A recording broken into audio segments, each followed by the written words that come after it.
first we got word, whatever day that was in November of '94, yo, Tupac's been shot. Central, I got a black male shot at 48 and 7. You know, like 4 or 5 times.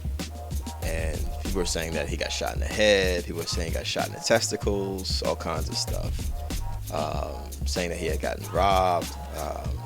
And then there's a famous photo that we had in that issue of Vibe with him coming out on the stretcher, you know, giving his middle finger out there. And so there was a lot of stuff that was circulating. And many of us were very afraid for Tupac, you know, like what was going on. And so I got the call from Karen Lee, who was his publicist at the time, and she said, well, Pac wants to do this interview at Rikers Island, you know, can you all come? Once Pac started talking, it was almost like it was just him and I with a tape recorder, you know?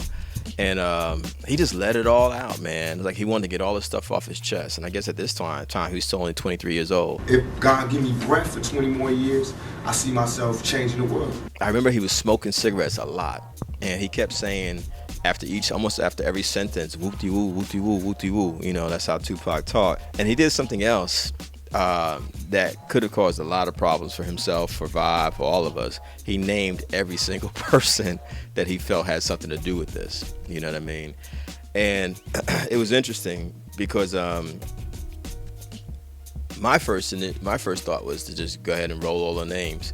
But you know, our lawyers at Vibe, we were owned by Time Warner at the time, were like, nah, you can't do that for legal reasons and for basic safety reasons, you know what I mean?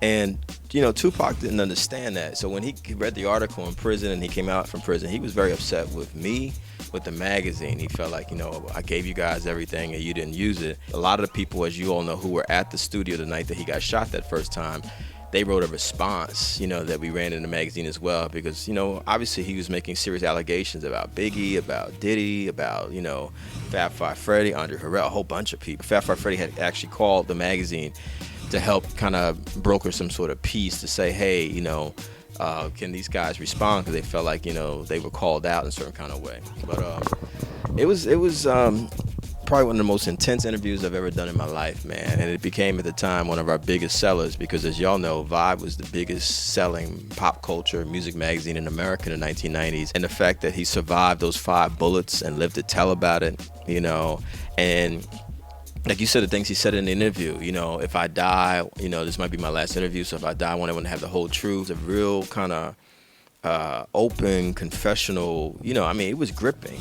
I remember saying to Tupac, like, yo, this whole thing that you got with Biggie and Puffy, who, you know, Diddy, who we call Puffy or Puff Daddy at the time, you know, why don't you all just come together? And, you know, Pac said something that made me so mad, man. I'll never forget. He said, yellow M&Ms and green M&Ms don't come together. And we put that in a Death Row story. And I'm sitting there like, yo, no, man, no. But I also thought from the Rikers Island interview, like, man, you know what? If he can get out of here, you know, he could really be a significant leader, you know, not just a rap artist, but a leader, because people listen to him and follow him and admire him. Or maybe with the exception of Kanye and a few other artists, you don't get that kind of honesty anymore from rappers the way you did from Tupac. I mean, it was incredible. And for us to be able to capture all that, I mean, it was really historic.